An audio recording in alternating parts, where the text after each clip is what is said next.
Hello friends, ഇന്ന് നമ്മൾ ഉണ്ടാക്കുന്നത് മുരിങ്ങയില പൊറാട്ടയാണ്. മുരിങ്ങയില എല്ലായിടത്തും ഇഷ്ടം പോലെ കിട്ടണതല്ലേ, പിന്നെ ആരോഗ്യത്തിനാണെങ്കിൽ വളരെ നല്ലതാണ്. അപ്പോൾ നമുക്ക് പെട്ടെന്ന് തന്നെ വീഡിയോയിലേക്ക് പോവാം. നമുക്കുണ്ടാക്കാം മുരിങ്ങയില പൊറോട്ട. അപ്പോൾ അതിനായിട്ട് ഞാനിവിടെ കുറച്ച് മുരിങ്ങയില പൊട്ടിച്ച് വെച്ചിട്ടുണ്ട്. അത് ആദ്യം ഒന്ന് നന്നാക്കി എടുക്കണം. അറിയാലോ മുരിങ്ങയില നന്നാക്കാനുള്ള വിഷമമൊക്കെ. അപ്പോൾ നമുക്ക് ആദ്യം അതങ്ങോട്ട് നന്നാക്കി എടുക്കാം. അപ്പോൾ മുരിങ്ങയില എല്ലാം നന്നാക്കി അതെല്ലാം നല്ലോണം കഴുകിയെടുക്കണം. അപ്പോൾ ഞാൻ മുരിങ്ങയില കുറച്ച് നന്നാക്കി എടുത്തു കേട്ടോ. ഇത്ര നന്നാക്കി എടുത്തിട്ടുണ്ട്. ഇനി ഇതൊന്ന് നന്നായിട്ട് കഴുകിയിട്ട് നമുക്ക് അരിയാം. അപ്പോൾ ഞാൻ നന്നായി കഴുകിയിട്ട് വന്നു. ഇനി നമുക്ക് ചെറുതായിട്ടൊന്ന് അരിഞ്ഞെടുക്കാം. അപ്പോൾ ഞാൻ ഈ കുഞ്ഞു കുഞ്ഞു ഇലയല്ലേ, അതിനൊക്കെ നല്ലോണം പിടിച്ച് നമുക്ക് ചെറുതായിട്ടൊന്ന് അരിഞ്ഞെടുക്കാം. അല്ലെങ്കിൽ അത് നമുക്ക് ഗോതമ്പ് പൊടിയുടെ കൂടെ കുഴയ്ക്കാനുള്ളതാണ്. അപ്പോൾ എത്രയും ചെറുതാക്കി അരിയാൻ പറ്റണു അത്രയും ചെറുതാക്കി അരിയാം കേട്ടോ. അപ്പോൾ ഞാൻ ഗോതമ്പ് പൊടി എടുക്കുകയാണ് കേട്ടോ. ഇത് ഒരു 50 ml കപ്പാണ്. അപ്പോൾ അതിൽ ഒരു 4 കപ്പാണ് എടുത്തത് കേട്ടോ. ഇനി നമുക്ക് ഈ അരിഞ്ഞ മുരിങ്ങയില അതിലേക്ക് ചേർത്ത് കൊടുക്കാം. ഇതേപോലെ നമ്മൾ ഉലുവയുടെ ഇല കൊണ്ടൊക്കെ ഉണ്ടാക്കും, പാലക്കൊണ്ട് ഉണ്ടാക്കും. ഇനി നമുക്ക് ഇതിലേക്ക് എന്തൊക്കെയാണ് ചേർക്കണമെന്ന് നോക്കാം. അപ്പോൾ ഞാൻ അവിടെ ഒരു വലിയ കഷ്ണം ഇഞ്ചി ചെറുതായിട്ട് അരിഞ്ഞു വെച്ചിട്ടുണ്ട്, ഒരു പകുതി സവോള അരിഞ്ഞു വെച്ചിട്ടുണ്ട് ചെറുതായിട്ട്, പിന്നെ ഒരു 3 പച്ചമുളകും അരിഞ്ഞു വെച്ചിട്ടുണ്ട്. അപ്പോൾ അതൊക്കെ എരിവനുസരിച്ച് എടുക്കുക കേട്ടോ, പച്ചമുളകൊക്കെ. അപ്പോൾ ഞാൻ ഉള്ളി ഒന്ന് നല്ലോണം തിരുമ്പിയിട്ട് അതിലേക്ക് ഇട്ട് കൊടുത്തു. ഇനി ഇഞ്ചിയും നമുക്ക് പിന്നെ പച്ചമുളക് അരിഞ്ഞതും കൂടെ ചേർത്ത് കൊടുക്കാം. പിന്നെ ഞാൻ അതിൽ ചേർക്കണത് ഒരു 1/4 ടീസ്പൂൺ മഞ്ഞൾപ്പൊടിയാണ്. അതൊരു നിറത്തിന് വേണ്ടി ചേർത്താണ് കേട്ടോ. പിന്നെ 1 സ്പൂൺ മല്ലിപ്പൊടി ചേർത്തു. പിന്നെ മുഴുവൻ മല്ലി ഞാൻ 1 സ്പൂൺ ചേർത്തു. അത് ഇടയ്ക്ക് കടിക്കാൻ നല്ല ടേസ്റ്റാണ്, അത് കാരണം. പിന്നെ കുറച്ച് കായപ്പൊടി ചേർത്ത് കൊടുത്തു. ഇനി നമുക്ക് ഒരു 1/2 ടീസ്പൂണോളം നല്ല മുളക് പൊടി ചേർത്ത് കൊടുത്തു. ബാക്കി ആട്ടയ്ക്ക് ആവശ്യമായിട്ടുള്ള ഉപ്പും ചേർത്ത് കൊടുത്തു. 1 സ്പൂൺ ഉപ്പാണ് ചേർത്ത് കേട്ടോ. ഇനി നമുക്ക് നല്ലോണം ഒന്ന് മിക്സ് ചെയ്യാം. എന്നിട്ട് കുറച്ച് വെള്ളം ഒഴിച്ച് നമുക്ക് കുഴച്ചെടുക്കാം. കുറച്ചൊരു ടൈറ്റായിട്ട് കുഴക്കണം കേട്ടോ. എന്താ വെച്ചാൽ ഇല നല്ലോണം ഉള്ളതുകൊണ്ടേ ചിലപ്പോൾ വെള്ളം ഇറങ്ങി വരാൻ സാധ്യതയുണ്ട്. അപ്പോൾ കുറച്ച് ടൈറ്റായിട്ട് കുഴച്ചെടുക്കാം കേട്ടോ. അപ്പോൾ കുറേശ്ശെ വെള്ളം ഒഴിച്ച് കൊടുക്കുക. എന്നിട്ട് പതുക്കെ കുഴച്ചെടുക്കാം. എണ്ണയൊന്നും ചേർക്കേണ്ട കാര്യമില്ല കേട്ടോ. ഒന്ന് കുറേശ്ശെ വെള്ളം ചേർത്ത് കുഴച്ചാൽ മതി. ഇനി നമുക്ക് നല്ലോണം ഒന്ന് കുഴച്ചിട്ട് കുറച്ച് നേരം ഒന്ന് അടച്ചു വയ്ക്കാം. അപ്പോൾ ഒന്നും കൂടി സോഫ്റ്റായി കിട്ടും. അപ്പോൾ ഞാൻ നല്ലോണം ആട്ട കുഴച്ചു. ഇനി കണ്ടില്ലേ, കുറച്ച് സോഫ്റ്റായിട്ട്, എന്നാലും അടച്ചു വെച്ചാൽ കുറച്ചും കൂടി നന്നായിട്ട് സോഫ്റ്റായി കിട്ടും. അപ്പോൾ നമുക്കൊന്ന് അടച്ചു വയ്ക്കാം കേട്ടോ. അപ്പോൾ ഒരു 10-15 മിനിറ്റ് കഴിഞ്ഞു ഞാൻ അടച്ചു വെച്ചിട്ട്. ഇനി ഒന്ന് നമുക്ക് നല്ലോണം കുഴച്ച് കൊടുക്കാം. ഒരു 5 മിനിറ്റും കൂടി നല്ലോണം കുഴച്ച് നല്ലൊന്ന് സോഫ്റ്റാക്കാം. ഇനി നമുക്ക് ഇതിനെ ഓരോ പാർട്ടുകളാക്കാം. അപ്പോൾ കയ്യിൽ വെച്ചിട്ടൊന്ന് ഉരുട്ടിയിട്ട് നമുക്ക് ഓരോ ബോൾസ് ഉണ്ടാക്കാം.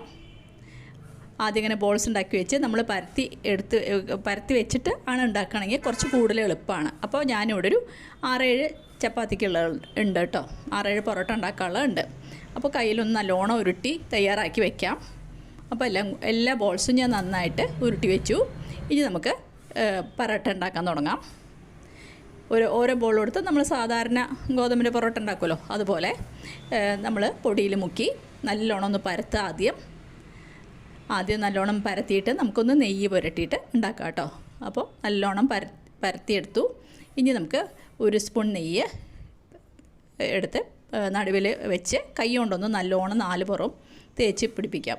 എന്നിട്ട് കുറച്ച് നമ്മുടെ ആട്ടപ്പൊടി ഉണ്ടല്ലോ, അത് കുറച്ചൊന്ന് വിതറി കൊടുക്കുക. എന്നിട്ട് 4 പുറം മടക്കാം. നമുക്ക് സ്ക്വയറായിട്ടാണ് ഉണ്ടാക്കുന്നത്. അപ്പോൾ 4ആയിട്ട് മടക്കാം. അപ്പോൾ 4ആയിട്ട് മടക്കി ഇങ്ങനെ തയ്യാറാക്കി വെച്ചാൽ നമുക്ക് പെട്ടെന്ന് തന്നെ പൊറോട്ട തയ്യാറാക്കാം. ആദ്യം ഈ ഒരു പരുവത്തിലാക്കി വയ്ക്കാം എല്ലാ ബോൾസും. അപ്പോൾ ഞാനിങ്ങനെ ഓരോന്നും ഇതേ പരുവത്തിൽ ആക്കി വയ്ക്കുകയാണ്. അപ്പോൾ രണ്ടാമത്തെ എടുത്ത് ഇതേപോലെ പരത്തി നമുക്ക് നെയ്യ് പുരട്ടി മടക്കി വയ്ക്കുക. അതിന് ശേഷം നമുക്ക് പെട്ടെന്ന് പരത്തിയിട്ട് ഉണ്ടാക്കാമല്ലോ, അതിനാണ് അങ്ങനെ ചെയ്യണത്. അപ്പോൾ എല്ലാത്തിലും നെയ്യ് പുരട്ടി അതുപോലെ പൊടി കുറച്ച് വിതറിയിട്ട് മടക്കി വയ്ക്കാം. അത്രേ ഉള്ളൂ. അപ്പോൾ ഞാനത് പൊടിയൊക്കെ വിതറി കൊടുത്തു. ഇനി നമുക്കത് ഇതേപോലെ 4ആയിട്ട് മടക്കി ട്രയാങ്കിളിലും വേണമെങ്കിൽ മടക്കാം കേട്ടോ. ഞാൻ 4ആയിട്ടാണ് മടക്കിയിട്ട് ഇതേപോലെ വെച്ചു. ഇനി നമുക്ക് നമ്മുടെ റൊട്ടിക്കല്ല് അടുപ്പത്ത് വെച്ച് നമുക്ക് പൊറോട്ട ഉണ്ടാക്കാൻ തുടങ്ങാം. അപ്പോൾ അതിനായിട്ട് ഞാൻ പരത്താൻ തുടങ്ങി. സ്ക്വയറിലാണ് ഉണ്ടാക്കി വെച്ചേക്കുന്നത്. അപ്പോൾ സ്ക്വയറിൽ തന്നെ പരത്തിയെടുക്കാം.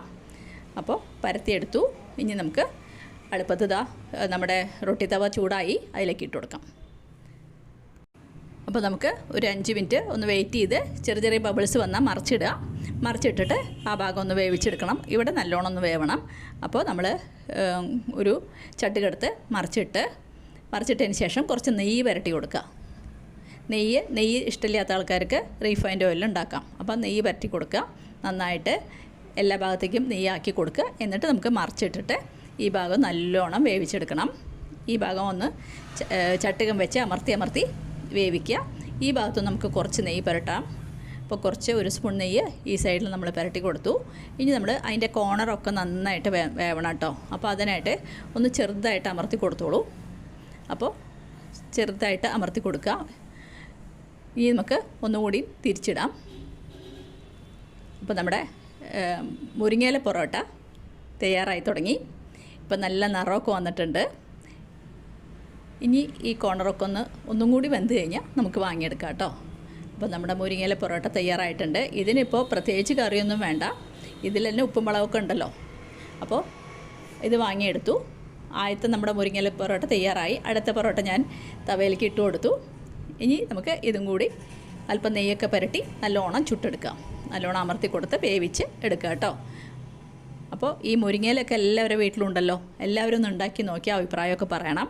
അപ്പോൾ ഇത് നമുക്ക് ഡിന്നറായിട്ടോ അല്ലെങ്കിൽ ലഞ്ചായിട്ടോ രാവിലത്തെ ബ്രേക്ക്ഫാസ്റ്റായിട്ടോ ഉണ്ടാക്കാം.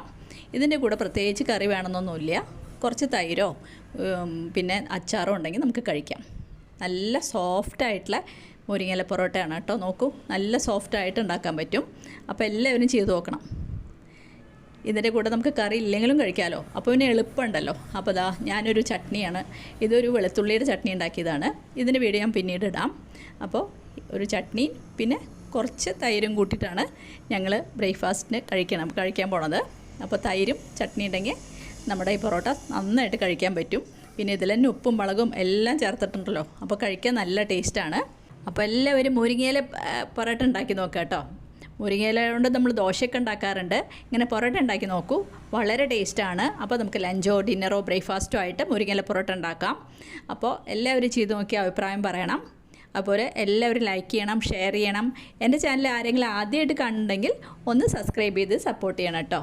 അപ്പോൾ ഒരു പുതിയ വീഡിയോ ആയിട്ട് നമുക്ക് അടുത്ത് തന്നെ കാണാം. താങ്ക്